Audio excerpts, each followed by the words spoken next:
Hey everyone, Daniel Olinger here again with another Sixers video breakdown for you. This time on the Iverson action the Sixers have been starting games with recently. You can see here D'Anthony Melton coming off these two Iverson screens to the elbow. Embiid's a little late getting down there, but is still clearly Iverson action.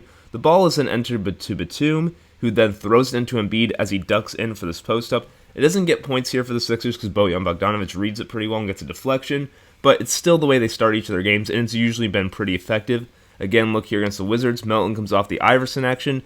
Look how well-spaced the Sixers are. Three players lifted above the break. Tobias in the opposite corner really makes it hard for the Wizards to double and help on this Embiid post-up, which gets him an easy layup. But the Sixers don't run the exact same play to start every game. Here, Melton comes off the Iverson screens, but he curls around the second one from Embiid for what we would call a rip screen, making this Iverson rip. Batum is getting pressured too far out top to make the pass, even though it's open, but it's a play the Sixers have run before. Here in the in-season tournament, they're running again after a timeout called by Nick Nurse.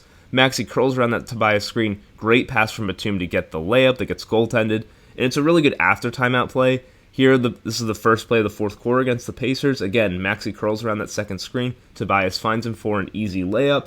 And going back to that Wizards home game play, they just don't have it on the first time, so no surprise here. The Sixers flow into two-man game between Maxey and Embiid, which is basically the default for the offense when something doesn't work this season. And they still get a Maxey 3 out of it because they're two very talented players. But they don't also have to start with Iverson action even to get to the same concept of Batum entering the ball to Embiid, which is the usual default. Here is a double drag screen, where it's just two ball screens set at an angle for Maxey. Batum pops, finds Embiid ceiling inside, and he gets the shot he wants.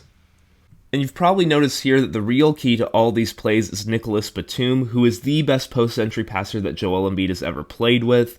Nicholas Batum at 6'8" can see over defenders easily and find Joel on all these angles, and it's why in the clutch the Sixers often go to a play I like to call horns down, which is just Batum and Embiid in that same horns alignment. The ball goes into Batum and Embiid ducks in straight away for the post-up. Again, the same concept as always. Space the floor and let Embiid get a post pass from Nicholas Batum. Really cool to see how the Sixers have tapped into Batum's post-entry passing this year.